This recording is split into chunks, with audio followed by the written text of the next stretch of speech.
OMV Radio, 24 horas cerca de ti.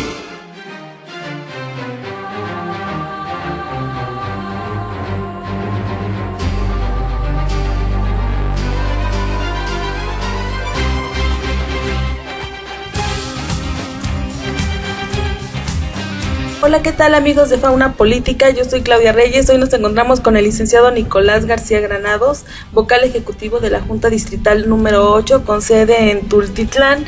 Bienvenido, licenciado. Ya tenía rato que no nos encontrábamos y que además habíamos abandonado a nuestros radioescuchas. Muchas gracias, Claudia, por la invitación. Efectivamente, con el gusto de poder saludarte a ti. Gracias. Y de poder saludar a todos los radioescuchas de OMV Radio, que siempre es un público selecto que sabe que escuchar radio es algo bueno. Y que además les gustan nuestros programas, porque la verdad es que nos habían solicitado mucho haberlos retomado y bueno, ya estamos de regreso. Además, el programa de hoy va a estar muy interesante porque los temas van a ser los siguientes, que es el reconocimiento del déficit democrático en México y la generación de compromisos encaminados al fortalecimiento de la cultura democrática, que ahí tenemos una deuda atroz que vamos a ir desarrollando ahorita en el proceso del programa. El inicio del proceso para el 2018 que ya arrancó, la credencialización, vamos a ver en qué etapa está, en qué etapa va el INE para la gente que quiere votar y que quiere tener su credencial de elector, y el presupuesto solicitado por el Instituto Nacional Electoral de más de 25,000 millones de pesos que además aprobó el Consejo General, obviamente encabezado por Córdoba Montoya. Los candidatos independientes va a ser otro tema que vamos a abordar. Nick, ¿con cuál tema comenzamos? Empecemos por aclarar que el Córdoba de nosotros es Vianello y no Montoya. Perdón, es cierto. Vamos a iniciar con lo que es la cuestión del déficit democrático. Mira, en 2014 el Instituto Nacional Electoral, en coordinación con el Colegio de México, concluye un estudio sobre la calidad de la ciudadanía en México. Y precisamente esto nos arroja el resultado de que los ciudadanos no creen en la democracia, que es demasiada la corrupción, que hay demasiada ineficiencia en las instituciones, que hay mucha inseguridad, y esto genera, lógicamente, que no crean en la democracia.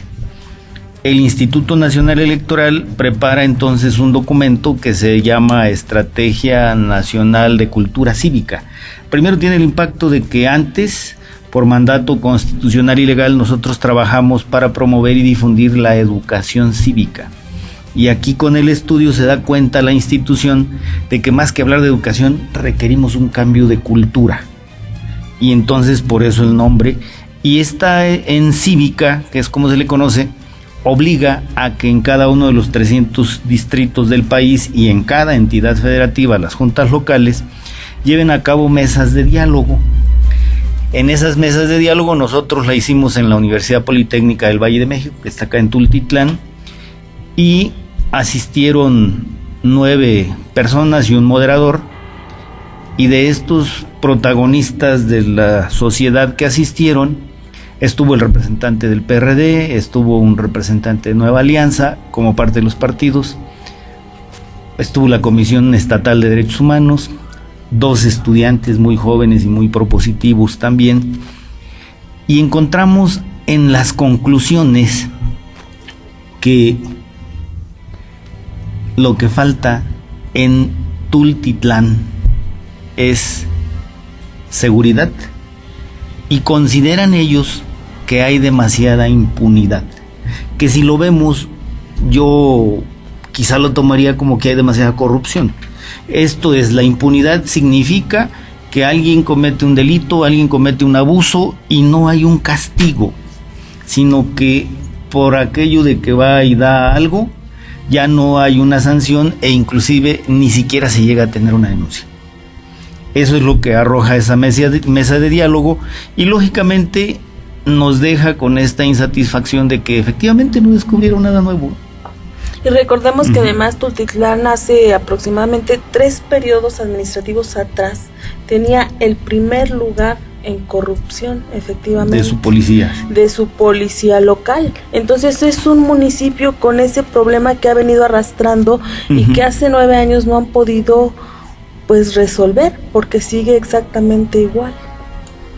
Así es, pero lógicamente había entre los expositores o dialogantes de esta mesa inicial un profesor de Acatlán, de la FES Acatlán, y él decía, es que hay más, y él era el moderador, y entonces el del colegio de abogados le decía, Arias, dice, bueno, sí hay mucho más, pero recuerda que nos dijeron que nos constriñéramos a nuestro territorio, a lo que pasa aquí donde vivimos, y eso fue lo más grave. Aparte de que el tercer punto que ellos proponían es que la institución, el Instituto Nacional Electoral, realizara más mesas. La característica de estas mesas es que habla la sociedad y el instituto solo las gestiona, pero en la mesa no hace uso de la palabra. Esta es la primera vez que yo estoy hablando de esa mesa, porque dentro de la estrategia para la realización de los diálogos, el vocal ejecutivo queda en calidad de difusor, dar a conocer los resultados de esa mesa. Y vamos a continuar, vamos a realizar después de esto una mesa temática que yo creo que va a ser en el mes de octubre, y ahí habremos de llevar a cabo lógicamente ya el análisis específico de qué es la impunidad y qué es la inseguridad. Ahí. Y este tipo de mesa se va a llevar en todos los distritos electorales del país, no solamente del estado, sino de todo el país. De todo el país. Y ya en esta mesa temática se va a llegar a acuerdos sobre de qué forma, como sociedad, podemos contribuir para acabar con la impunidad, o podemos contribuir para abatir un poco la inseguridad, o para abatir la inseguridad completamente, sería el óptimo, ¿no? A esa mesa vamos. Antes de que se lleve a cabo la mesa, espero yo poder regresar acá contigo a Fauna Política para que estemos difundiendo antes y que lógicamente nos acompañen a esa mesa. Pues por supuesto que vamos a acompañarlos y estar al pendiente de estas importantísimas mesas, pero entonces aquí la pregunta sería, ¿realmente una sociedad que no tiene una cultura democrática, porque además ya fue analizada por especialistas, por científicos sociales, de la calidad de la cultura ciudadana, tiene esa capacidad de analizar su entorno para poder llevar propuestas de solución a una mesa de diálogos que proponga transformar esta cultura política que urge? Sí, por eso la institución lo que hace es incluir partidos políticos, instituciones y sociedad civil. Porque, ¿qué es lo que detecta el Instituto Nacional Electoral con este estudio sobre la calidad de la ciudadanía en México? Que las instituciones por sí mismas ya no pueden. Y el origen de la democracia está en el ciudadano, en la calidad de ciudadano. Entonces estamos yendo al origen para que juntos encontremos una solución. Recordemos, la democracia en sí está definida como la conocemos en los estados democráticos actuales en el siglo de Pericles, en Grecia. Después de ese siglo de Pericles, viene a tomar una nueva definición en la Revolución Francesa con lo que dice Juan Jacobo Rousseau en el Contrato Social y en el Emilio. Ahí tenemos ahora sí lo que dicen nuestras constituciones actuales. Cuando hablamos de democracia ahora, estamos hablando de que, decía Juan Jacobo Rousseau, es imposible hablar del gobierno de todos sobre los pocos, cuando lo que debiera de hacer la democracia es que fuera el gobierno de todos para todos.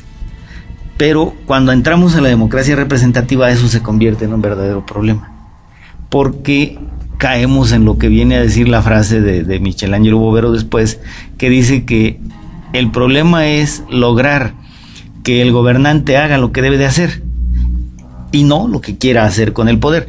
Ahí es donde incide esta cuestión de cultura, que yo como ciudadano tenga la plena convicción de que debo de participar, de que debo de gestionar, de que debo de estar en el espacio público haciendo que el gobernante haga lo que debe de hacer, porque para eso lo elegimos. Entonces eso se traduce a lo que yo siempre digo en estos programas. La esencia de la democracia es la participación del ciudadano. Y si el ciudadano participa, lógicamente vamos a tener mejores gobiernos. Sin embargo, generar esa participación ciudadana de la que estamos hablando es más complicado de lo que pareciera. De lo contrario, no estaríamos teniendo en este momento un gobernador que tiene un abolengo político del que muchos califican que es monárquico. Abuelo, padre y ahora él, gobernadores de un mismo estado donde no ha habido una sucesión del mismo partido político del que emanan. Y no lo digo yo, lo dicen muchos críticos sociales. Pareciera que estamos en una monarquía dentro del Estado de México y que vino el Principito a rescatar esto. Podríamos confiar en que una sociedad de esta calidad, que además, bueno, eso es por una parte, pero por la otra, este déficit del que hablan, el déficit democrático en el Estado de México con esta cultura política, donde tenemos décadas y décadas de gobernantes ilegítimos, donde no ganan por esas mayorías absolutas, sino por esas mayorías relativas. Es otra parte que tendríamos que estar analizando. Yo sigo pensando que en realidad el cuestionamiento sería ese, y que tendríamos que hacérselo también a la sociedad. Tiene la calidad para poder proponer una transformación de fondo de un sistema político disfuncional y de un Estado de Derecho que tampoco funciona. Vamos a un corte comercial y regresamos en un momento. Esto es Fauna Política. Nos acompaña el día de hoy el licenciado Nicolás García Granados, vocal ejecutivo de la Junta número 8, con sede en Tultitlán, y regresamos en un momento.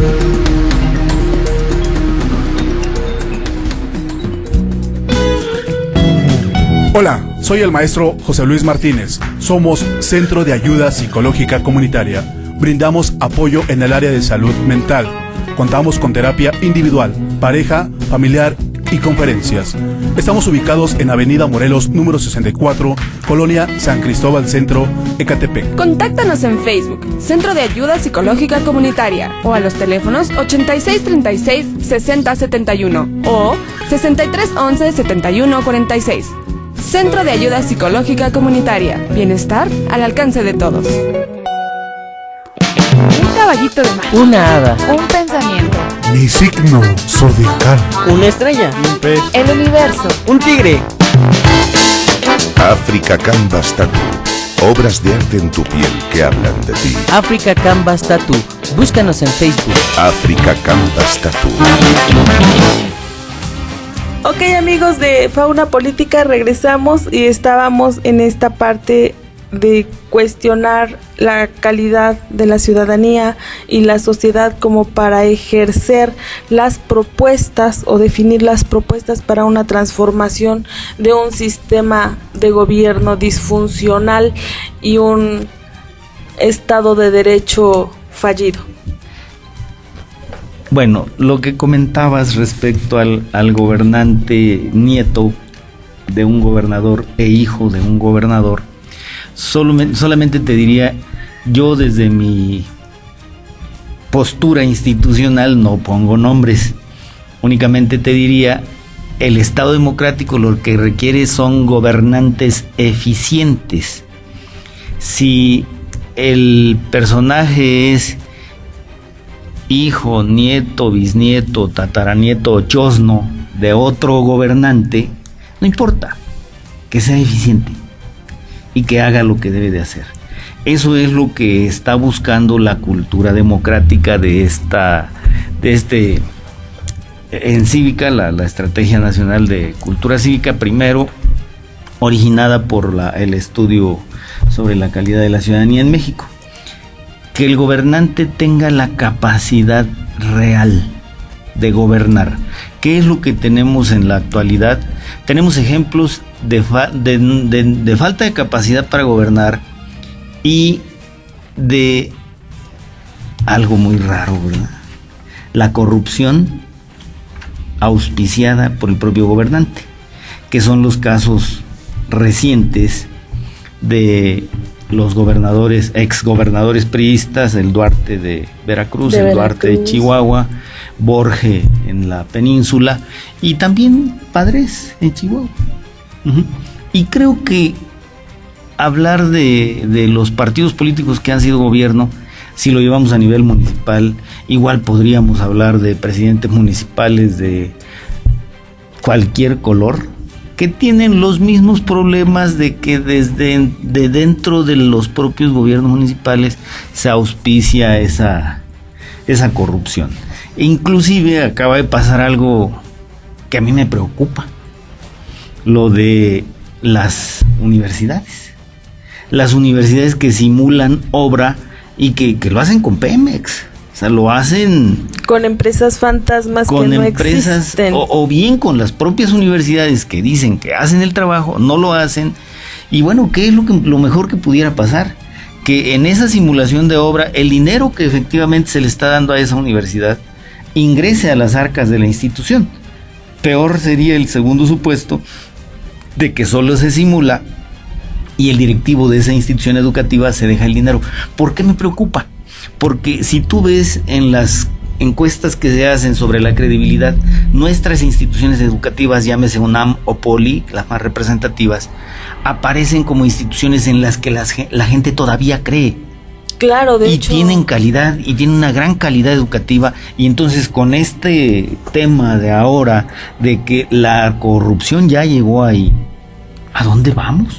Efectivamente, nuestras casas de estudio tienen un reconocimiento a nivel internacional, no solamente nacional, pero también quiero aclarar que ni la UNAM, la Universidad Nacional Autónoma de México, ni el Instituto Politécnico Nacional están dentro de esta lista de universidades. Así es, pero bueno. Que efectivamente generaron empresas fantasmas para desviar un recurso, para justificar un recurso que nunca entró a las arcas de las universidades. Sin embargo, sí se encuentran universidades como la Universidad del Estado de México, la Universidad de Morelos, entre muchas otras. Claro. Son aproximadamente unas 7 u 8 universidades estatales, locales, que participaron en este tipo de fraudes y que son cientos de millones de pesos extraviados a través de esa vía. Y la corrupción creo que sí es uno de los grandes males que tendrían que resarcirse ante la cara de la sociedad para que las instituciones pudieran recobrar esa creencia democrática de la que venimos hablando. Porque si efectivamente el espacio donde se forman nuestros jóvenes, donde formamos a los futuros profesionistas que van a laborar en nuestro país y que además son universidades públicas, estamos hablando de universidades que generan la base social.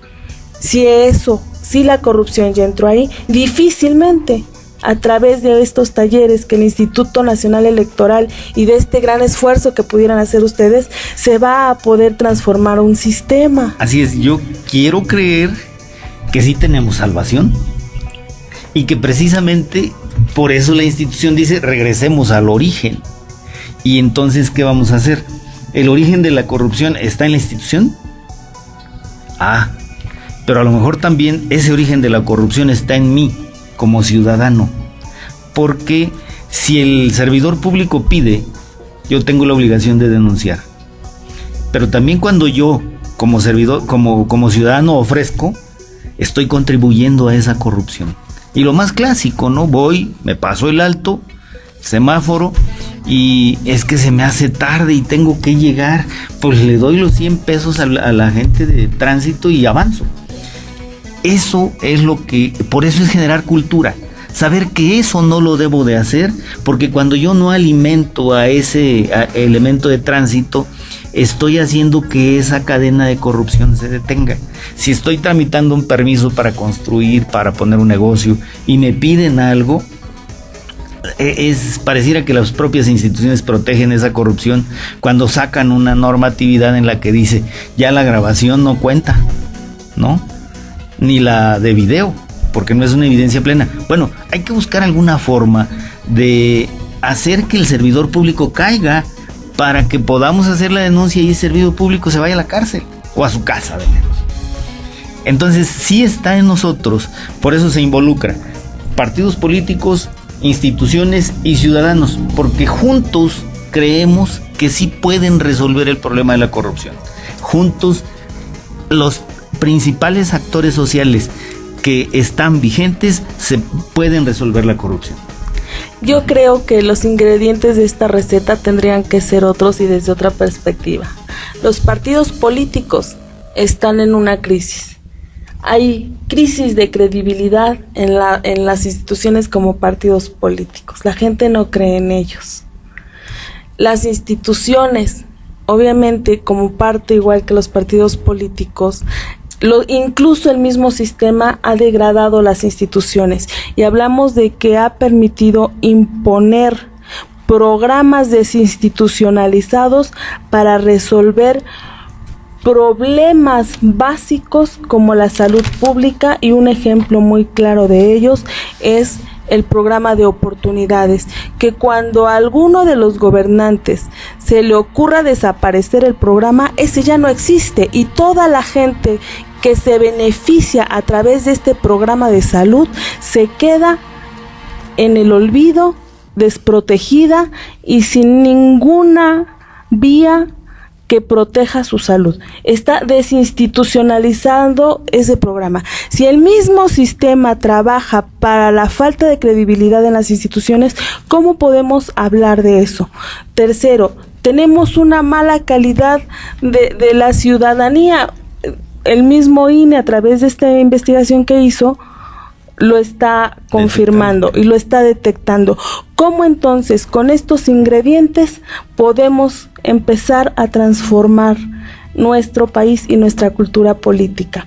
Y bueno, en el mundo tenemos ejemplos en los que sí se ha podido erradicar la corrupción, en los que sí se ha podido mejorar el nivel educativo, pero que han sido desde otros puntos de vista, desde otras perspectivas y no desde las que estamos planteando. Para empezar, con nuestro modelo educativo que se acaba de aprobar, que no es un modelo educativo nuevo, sino más bien una reestructuración de un sistema administrativo de educación, que es otra cosa. Sí, y efectivamente yo difiero de lo que tú dices. Yo creo que si estamos involucrados o si están involucrados los principales actores sociales, pueden resolver los problemas, porque la democracia se hace de eso, de la participación. Los partidos políticos tienen desde 1946, desde el siglo pasado, el monopolio de la representación. Precisamente uno de los temas posteriores que vamos a tratar es sobre el registro de candidatos independientes, porque apenas en la reforma de 2014 se abrió el resquicio para que ciudadanos que no se sienten representados por ningún partido político puedan ir a la boleta por la vía de la representación ciudadana por sí misma. Entonces, si no logramos abatir la corrupción, si no bajamos la inseguridad, si el ciudadano no cree en las instituciones ni en los partidos políticos, esto ya no se llama democracia. Habría que buscar un nombre nuevo. Y entonces estaríamos hablando, en México se habla que desde la década de los 70 del siglo pasado estamos en un proceso de transición. Estaríamos yendo hacia un periodo nuevo que ya no se llamaría democracia, porque la democracia está compuesta de estos tres factores. Recuerda cómo la Revolución Francesa nos deja esa herencia, nos deja partidos políticos, ciudadanos integrales, y nos deja todas las instituciones que más o menos conocemos, con un régimen parlamentario que tienen ellos, ¿no? Entonces, si no tenemos esos tres ingredientes y aparte existe lo que se conoce como liberalismo y existe la libre oferta que conocemos nosotros como capitalismo ahora, ya no va a ser Estado democrático, ya sería otra cosa. Si queremos que esto siga vivo, debemos de participar, y debe de participar la institución, que no tiene por qué tenerle miedo a los ciudadanos. Tenemos gobiernos ineficientes. ¿Por qué? Porque la ineficiencia la genera el propio comportamiento del ciudadano al final. ¿Tenemos partidos políticos faltos de credibilidad? Sí, el partido político tiene la obligación de buscar, de regresar a su origen, regresar a su ideología y encontrar a los mejores candidatos que por lo menos sean menos corruptos que los que ya han pasado. Y el ciudadano tiene la obligación de vigilar Primero, que se haga un adecuado proceso de selección, que emita su voto de manera razonada debidamente el día de la jornada electoral de cada 3 años o de cada año, y que cuando salga electo el gobernante le cuidemos el comportamiento en general. Iba a decir que las manos, pero bueno, ya lo dije, ¿verdad? Esa sería la situación. Bueno, pues creo que los partidos políticos tendrían que empezar por deshacerse de todos esos tapones que no permiten que funcionen como tales, que son la representatividad social de acuerdo a los sectores ciudadanos. Pero vamos a un corte, regresamos en un momento. Esto es Fauna Política, se encuentra el licenciado Nicolás García Granados con nosotros y regresamos en un momento. Con la más alta calidad de ingredientes, traemos hasta su mesa los mejores platillos con las mejores recetas. Permítanos ofrecerle el mejor de los platos con la tradición y gusto que nos caracteriza. Daniel Boone. Las mejores carnes del país traídas de los mejores rastros. La más alta calidad en cortes. Daniel Boone. Avenida Revolución 31, San Cristóbal Centro, Ecatepec. Daniel Boone. Nuestra cocina es suya. Hay eventos en la vida que solo se viven una vez. Y para hacer que esos momentos sean inolvidables, qué mejor que vivirlos en una impresionante limusín. Limusines Armando Espinosa. Un servicio exclusivo lleno de glamour y sensaciones. Limusines Armando Espinosa, en Ecatepec. 55 51 59 91 84. 55 51 59 91 84. Regresamos a Fauna Política, amigos. Seguimos con el licenciado Nicolás y estábamos hablando de efectivamente esta crisis que tienen los partidos políticos y la forma en cómo el mismo sistema ha venido desvirtuando la credibilidad en sus propias instituciones. Pero vamos a dar comienzo a este tema que es parte del mismo y es el inicio del proceso electoral, que son ¿cuántas candidaturas están en juego a nivel nacional? Son varias, ¿eh? El proceso electoral federal y locales concurrentes 2017-2018 dio inicio el pasado 8 de septiembre a las 8 de la mañana.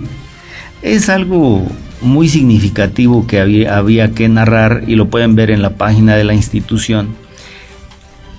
La formalidad inicia con el izamiento de bandera, estando los integrantes del Consejo General, algunos invitados que tuvo el consejero presidente Lorenzo Córdoba, y a las 8 de la mañana se dio inicio con este evento protocolario.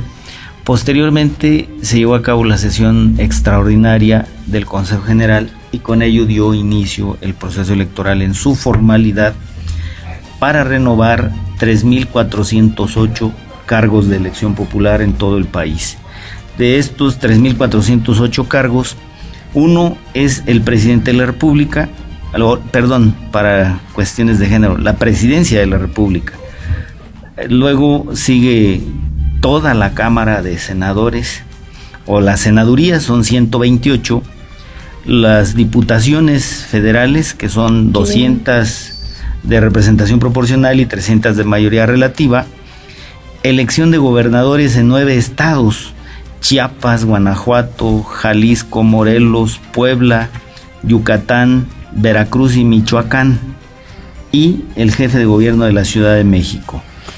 Diputados locales, no traigo ya las entidades, pero son 972 cargos de elección de diputados locales de mayoría y de representación también, y presidencias municipales 1598. Por eso habla el consejero presidente y los consejeros electorales del Consejo General que es la elección más grande que tenemos. Solo no hay elección local en Nayarit y Baja California. Las otras 30 entidades federativas del país tienen elección federal y elección concurrente para presidentes municipales, diputados locales o gobernador. Síndicos, entonces es una gran elección que requiere, para los 88 millones de mexicanos que estamos en la lista nominal, la instalación de aproximadamente 156,000 casillas en todo el país.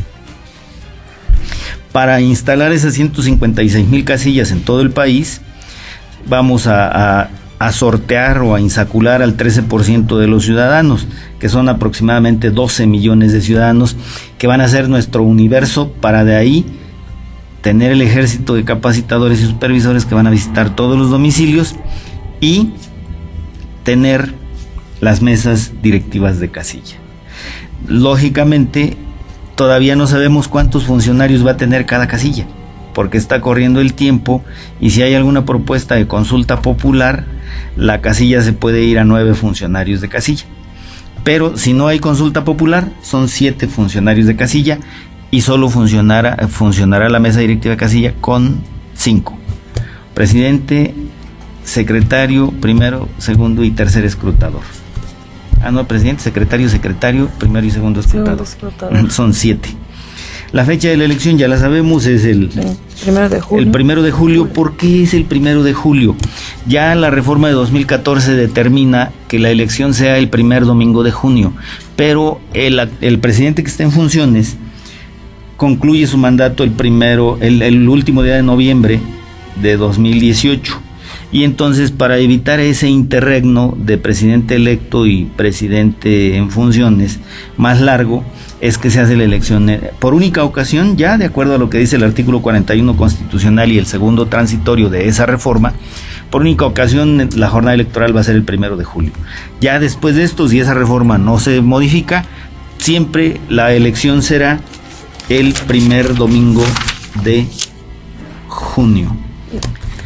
Luego de esto, para esa actividad de integración de las mesas directivas de casilla, habremos de contratar, un poco para explicarte lo del presupuesto que mencionaste, 45,000 supervisores y capacitadores asistentes electorales para integrar todas estas mesas directivas de casilla.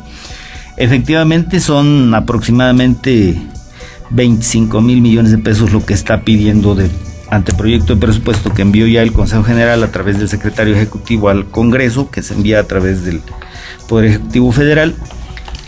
Y de estos 25,000, 7,800 millones de pesos son para las prerrogativas de los partidos políticos.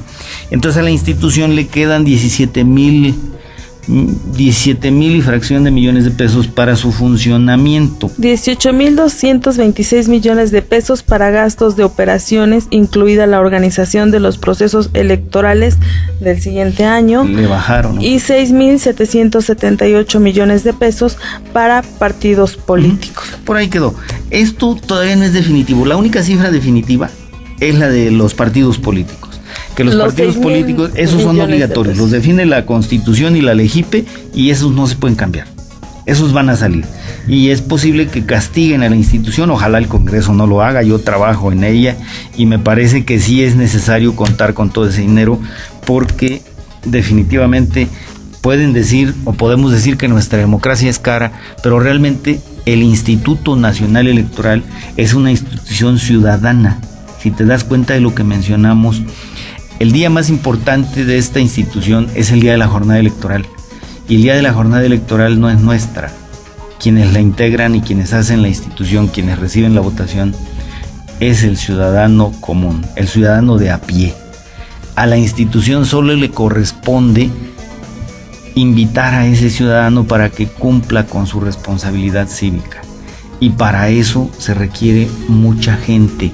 Recordemos que tenemos un país grandísimo. El territorio nacional es pisado, todo el territorio nacional, por nuestros funcionarios electorales que se llaman capacitadores asistentes electorales y que están persuadiendo o convenciendo a los ciudadanos de que integren la mesa directiva de casilla. Es una institución por demás ciudadana.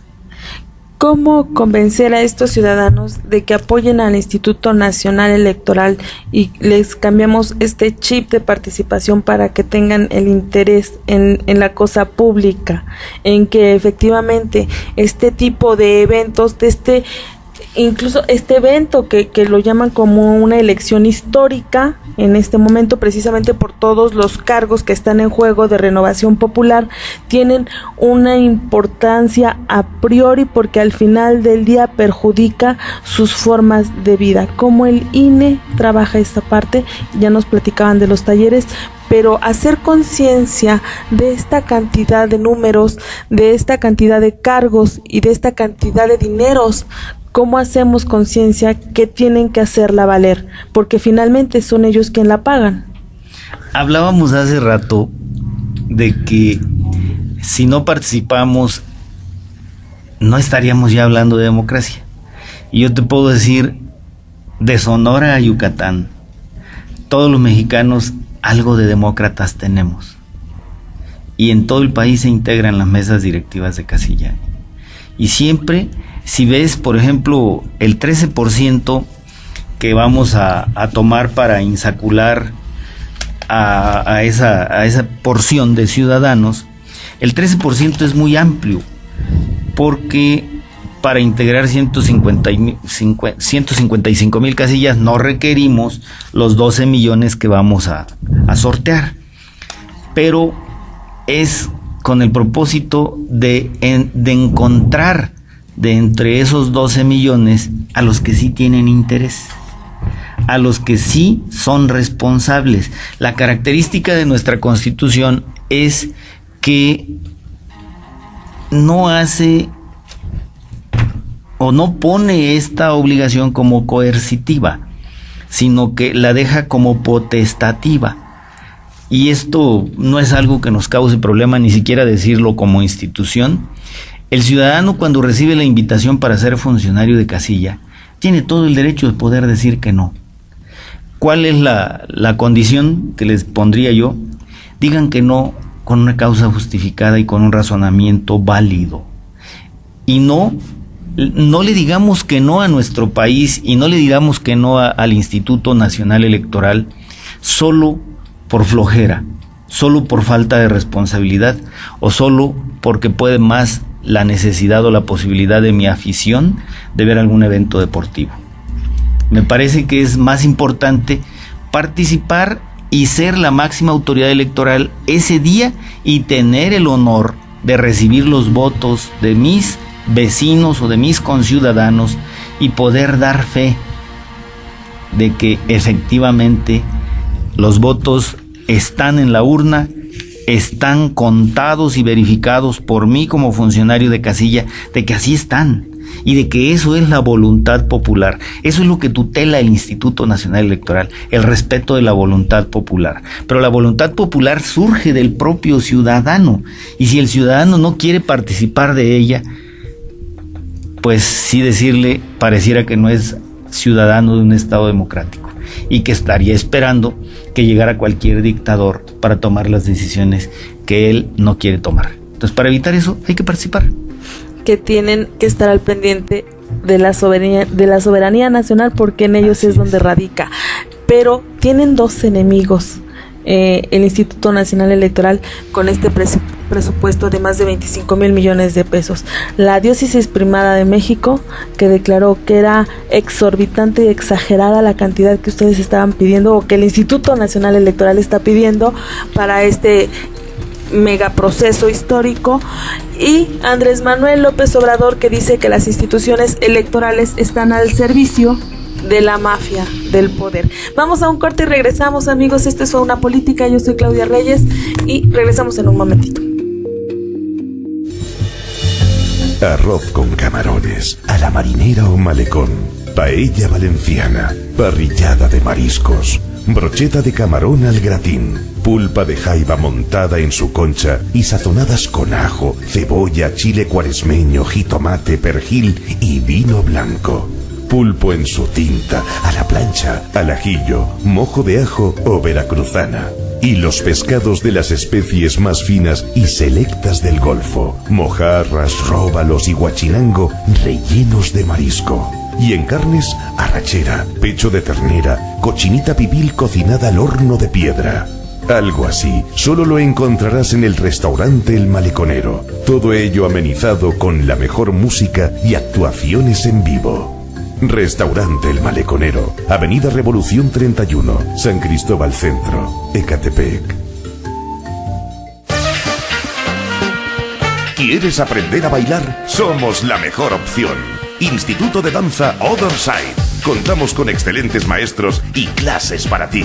Jazz, hip hop, zumba, stretching, reggaeton, house dance. Además de coreografías para 3 y 15 años y todo tipo de eventos. Precios accesibles. Instituto de Danza Other Side. Avenida Nicolás Bravo, esquina Playa Manzanillo, primer piso. Colonia Jardines de Morelos. O llámanos al teléfono 55 47 98 79 36. Ok, amigos de Fauna Política, regresamos con este cuestionamiento de dos enemigos públicos a los que se hizo acreedor el INE después de declarar y aprobar el presupuesto de más de 25,000 millones de pesos por el Consejo General. Y bueno, ¿qué nos comenta de esto, Lick? El Consejo General ya aprobó el anteproyecto de presupuesto que se va a enviar a la Cámara de Diputados. Ya el secretario de Hacienda entregó el paquete económico al presidente de la Cámara de Diputados y estará en las manos de los legisladores el determinar si sí se da este presupuesto o no. Ese es el camino. La diócesis primada de México de la Iglesia Católica, Apostólica y Romana puede decir lo que guste como un actor social más, pero quiero yo creer que lo hace cuidando los intereses de los mexicanos, cosa que lógicamente también nosotros como mexicanos podríamos decir y pedirle cuentas a la Iglesia, porque es una institución que no le rinde cuentas muy claras al Estado, ¿verdad? Pero siendo respetuoso de los creyentes y únicamente argumentando con base en lo que dice el arzobispo primado de México, creo que no tiene por qué meterse en estas cuestiones. Ya comentaba yo al inicio, uno de los muchos cultos que se practican en nuestro país. No es de los muchos, es el más numeroso. Es el más numeroso, hay que reconocerlo, pero definitivamente es parte de la ley lo que hace nuestra institución. El Instituto Nacional Electoral no pide este presupuesto a capricho. Lo pide porque está debidamente justificado. Porque para dar cumplimiento a la ley, a partir de la reforma de 2014, tenemos mayores atribuciones. Hablaba mucho, me acuerdo, Lorenzo Córdoba, de que la reforma nos había traído 72 nuevas atribuciones. Estas 72 nuevas atribuciones que nos da la reforma de 2014, ¿qué buscan? Darle al Instituto Nacional Electoral una mayor capacidad para operar en todo el país. Pero también nos da algo más: la obligación de darle la misma calidad a los procesos electorales. Mucho se ha criticado a los organismos públicos electorales locales y por ello en la reforma de 2014 se puso la capacidad de delegación en el Instituto Nacional Electoral, la capacidad de atracción y la capacidad de asunción. Esa asunción se lleva a cabo, ya lo habíamos comentado, en la elección extraordinaria de Colima. Sale. Si era Colima o Nayarit, ya ni me acuerdo. Pero bueno, ahí estamos garantizando un árbitro totalmente imparcial. Eso no hay duda. Y con todo lo que dijeron de que el INE se hizo como que no vio y que desgraciadamente el consejero Ciro Murayama salió y dio una declaración desafortunada, hay algo bien claro: el Instituto Nacional Electoral trabaja con plena transparencia y los mexicanos pueden verificar cómo estamos gastando. Tan es así que al arrojar el primer informe sobre el cumplimiento de las obligaciones como sujeto obligado, que es el Instituto Nacional Electoral, quedamos en cuarto lugar como Instituto Nacional Electoral. O sea, no estamos mal. El dinero que nos dan, el dinero que le da el Congreso al Instituto Nacional Electoral, no tengo duda, está bien aplicado. Y en donde no esté bien aplicado hay sanciones. Y ha habido sanciones a los servidores públicos del INE, pero son los mismos. lo menos. Y también en la aplicación del recurso hay observadores internacionales dentro del Instituto Nacional Electoral, o solamente es en las jornadas de un Solo proceso. en los procesos electorales. Los observadores internacionales para ver cómo gastamos nuestro dinero no son necesarios. Ahí hay otro tipo de consultorías que se dedican a hacer eso y nos van dando calidad respecto a si es o no confiable un Estado, pero no. El uso de nuestro dinero es responsabilidad de la Contaduría Mayor de Hacienda del Congreso de la Unión, glosa, que se le conocía antes, y en cada congreso local existe lo mismo, para cada nivel de gobierno. Y entonces nosotros en la casa debemos de vigilar cómo se aplica el recurso. Y ahí está. Nada menos hay una nota en prensa de manera reciente, yo creo que de esta semana pasada, en donde el propio Contralor dice que el Instituto Nacional Electoral está haciendo un contrato de arrendamiento y está subutilizando vehículos que le hacen perder 200 millones de pesos al año. Ya lo tomamos, porque el Contralor al analizarlo así lo detectó, y muy seguramente el próximo año, el próximo ejercicio fiscal, ya no tendremos vehículos de arrendamiento y muy posiblemente tendremos, si son de arrendamiento, vehículos que no nos hagan perder tanto y que inclusive si el parque vehicular que se tiene en cada uno de los órganos delegacionales o subdelegacionales del instituto no lo requieren, pues ya no los vamos a pedir. Y con Andrés Manuel López Obrador, esta parte que dice, Andrés Manuel no lo dice de ahora. Me parece que esta frase se liga mucho a aquella de 2006 cuando dijo que al diablo con las instituciones. Decir que el Instituto Nacional Electoral forma parte de la mafia del poder, primero había que preguntarle a este dirigente de partido político de Morena, ¿qué es la mafia del poder? Sí se entiende de sus propias declaraciones, ¿verdad? Pero que defina claramente cuál es el ámbito que impacta o en el que incide esta mafia del poder, porque en una de esas y hasta anda quedando él dentro de esa mafia. Entonces, esta es una declaración ligera, un poco ligera y un poco que creo yo que va buscando simpatías en alguna franja poblacional, porque yo no me puedo poner a decir que Claudia es parte de la mafia del poder y no hacer más. No.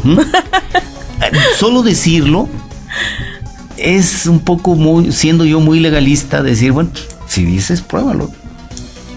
Y aquí Andrés Manuel, cada que no le gusta una determinación del Consejo General del INE, nos manda a esa parte de la mafia del poder.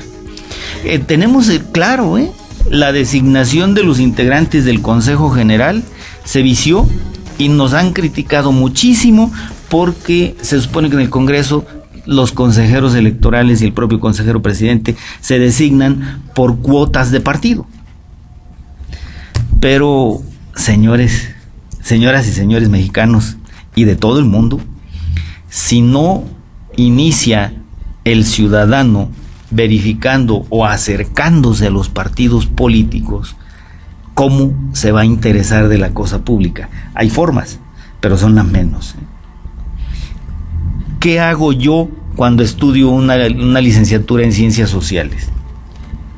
Analizar a los partidos, ir a los partidos. No es raro que un joven recién egresado de una licenciatura o antes inclusive de egresar esté yendo a la institución, partido político que concuerde más o menos con su ideología para buscar hacer algo. Sí, es claro, ellos son los que quizá están auspiciando la corrupción, pero ese es el origen. ¿Y qué decía Leonardo? Leonardo Valdés decía en un ensayo que publica que era imposible no haber salido del PRI después de que en la década de los 70 para hacer oposición, cuando en México no existía más que el PRI.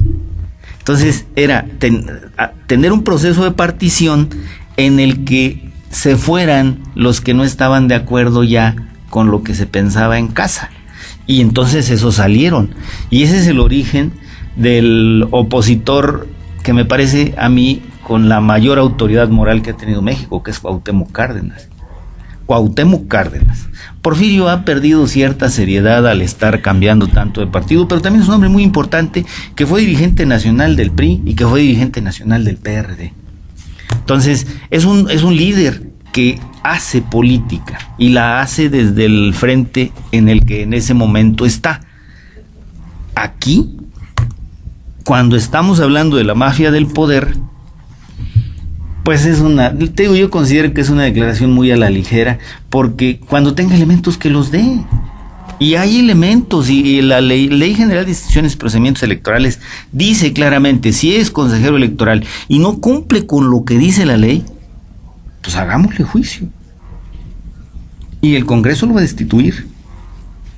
E igual a cualquier servidor público del Instituto Nacional Electoral que ustedes detecten, incluido yo, que está desviando recursos o que está haciendo algo indebido con lo que corresponde que haga en la institución, denúncienlo y muy seguramente dejará de ser funcionario.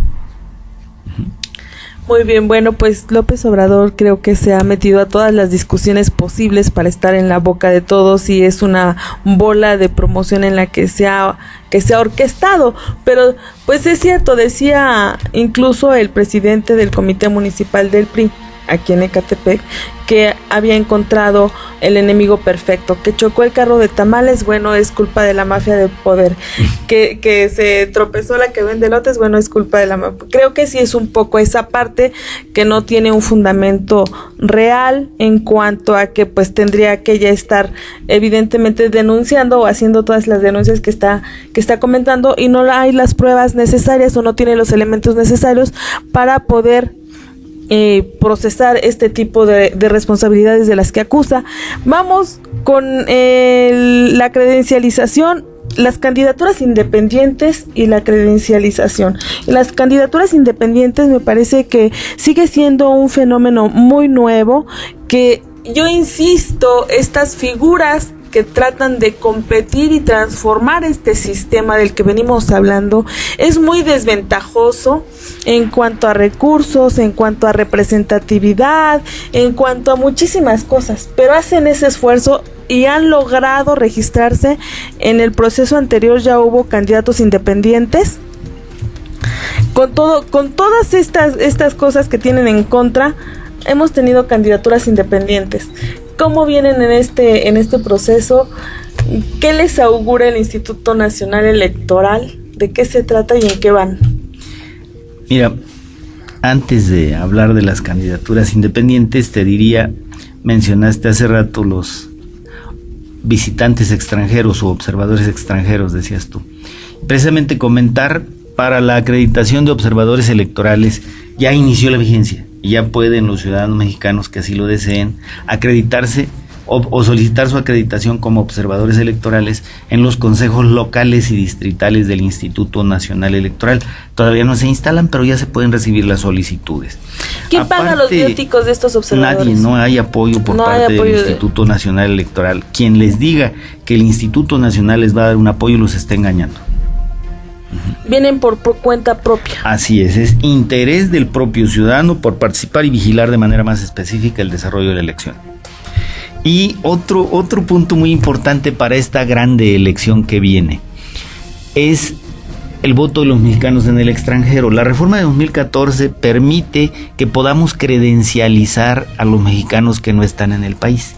Y para ello ya tenemos 470,000 credenciales expedidas en el extranjero y por primera vez en 2018 se va a poder votar desde el extranjero para presidente de la República, para senadores y para gobernadores de los 9 estados que ya mencionamos. Bueno, hablemos ahora sí de las candidaturas independientes, muy rápido. Mira, los plazos para registrarse ya están corriendo a partir del 11 de septiembre. Para registrar diputados, para registrar aspirantes al cargo de diputado de mayoría relativa, diputado o diputada de mayoría relativa, tienen hasta el 4 de octubre. Para registrar candidaturas a la senaduría, tienen hasta el 10 de octubre. Y para presidente de la República hasta el 9 de octubre.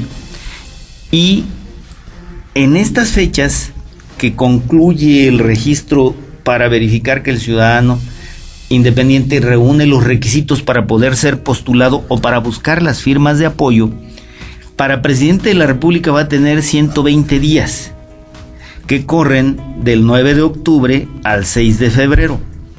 Para las senadurías inicia el plazo el 10 de octubre y concluye el 8 de enero de 2018. Y para diputados inicia el 5 de octubre y concluye el 4 de diciembre de este año. Son solo 60 días. Hay que buscar la tabla, hay que buscar el acuerdo 387, me parece que es el acuerdo. Y ahí nos va a decir, si yo quiero ser candidato a diputado federal, busco el distrito por el que me quiero postular y en el acuerdo dice cuántas firmas de apoyo debo de tener. Y trae la característica muy especial este proceso de que el Instituto Nacional Electoral aprobó una app. Es una aplicación que ya no hace necesario que el candidato o el aspirante esté llenando formatos a mano, sino que en la propia app, en el teléfono inteligente, ya pongo mis datos, tomo la foto de mi credencial de elector, anverso y reverso, y firmo y se manda el apoyo. Es importante tener claro, ciudadanos, si apoyo a uno para presidente de la República, ese es el que vale. Si apoyo al siguiente, una de las dos se va a tumbar, y me parece que lo que dice el acuerdo es que se deja sin vigencia el primero. O sea, el último que firmo es el que me toman, para que no estén cambiando de preferencia. Si van a apoyar a alguien para presidente de la República, que solo sea uno. Si van a apoyar a alguien para la senaduría, que solo sea uno. Si van a apoyar a alguien para diputación federal, que solo sea uno. Aunque candidato. Todos sean independientes, sí, pero claro. No pueden apoyar a dos independientes. No puedo apoyar a Laura, a Claudia, a Nicolás y a Pedro, porque solo contaría Pedro, que fue al último que dije que apoyaba. Muy bien. Esa es la característica. ¿Qué más? Credencialización. Miren, el Instituto Nacional Electoral tiene desde 1990-91 elaborando los 3 instrumentos electorales que dan vigencia o que garantizan la plena vigencia del derecho del ciudadano mexicano para poder ejercer el voto. Y este proceso electoral local pasado, la cobertura que tiene padrón electoral y lista nominal es del 98%. O sea, 100 de cada 100 mexicanos, 98 tienen credencial y pueden ir a votar. Así de amplia es la cobertura. Para mantener esto, lo más importante que les puedo decir ahorita, desde ya y hasta el 31 de enero, todos los jóvenes que cumplen años hasta el 1 de julio de 2018 ya se deben de credencializar. Son muchos, ¿eh? En el Estado de México es un amplio número. ¿Qué porcentaje de la población? Es bajo como porcentaje de los que están llegando a la mayoría de edad, pero sí estamos hablando de que el Estado de México debe de traer más de 200,000 jóvenes que se tienen que credencializar antes o a más tardar el 31 de enero. Ajá. Entonces, al 31 de enero puedo ir y hacer cualquier trámite. Cambio de domicilio, corrección de datos, alta, todo hasta esa fecha. Luego, la reposición de credenciales se va a llevar a cabo hasta el 28 de febrero. La reposición, ¿qué es? Voy y solicito una credencial nueva porque perdí la anterior y no hago cambio en datos de domicilio ni en datos de nombre. Y únicamente voy con mis mismos datos, me toman la fotografía y me entregan una nueva credencial. Luego tenemos hasta el 16 de abril la entrega de credenciales, y esto se va a vincular con una novedad muy reciente que tenemos. A partir del 16 de abril, o más bien desde el 11 de abril, puedo solicitar una reimpresión. Hablemos de algo. La credencial que voy a reponer tiene una fotografía vigente. Cuando voy y solicito una reimpresión, si mi credencial tiene 9 años, me la van a dar igualita. No me actualizan la foto, ni me actualizan dirección, ni me actualizan datos de nombre. queda igualita. Esa reimpresión es algo importantísimo. ¿Por qué? Porque va del 11 de abril al 20 de junio. Y aquí hay algo muy importante. Antes nos interponían muchos juicios para la protección de los derechos políticos electorales solicitando credencial o una resolución del tribunal para poder ir a votar. Ahora, si a mí se me perdió mi credencial el 19 de junio, me queda el día 20 y voy y solicito una reimpresión y en una semana me la van a entregar. Antes de la jornada me la van a estar entregando. Para que no digan que no pueden ir a votar, Claudia. Bueno, pues ya tenemos las fechas hasta donde podemos sacar nuestra credencial de elector para que efectivamente podamos ejercer nuestro derecho al voto. Licenciado, hemos llegado al final del programa. Esto es Fauna Política. Por favor, despídase de nuestros radioescuchas que ya nos extrañaban, así es que... Hombre, muchas gracias. Gracias a ti, Claudia, gracias a la propia institución OMV Radio. Este es un espacio valiosísimo para la democracia y lógicamente estar con alguien como tú que siempre hace preguntas difíciles, pues es interesante porque obliga a uno a estar actualizado.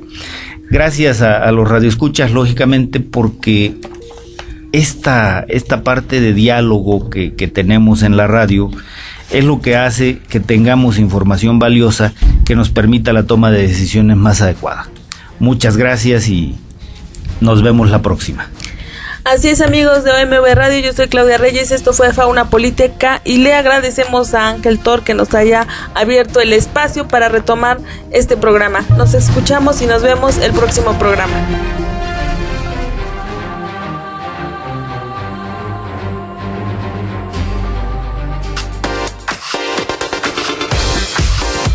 OMV Radio, 24 horas cerca de ti.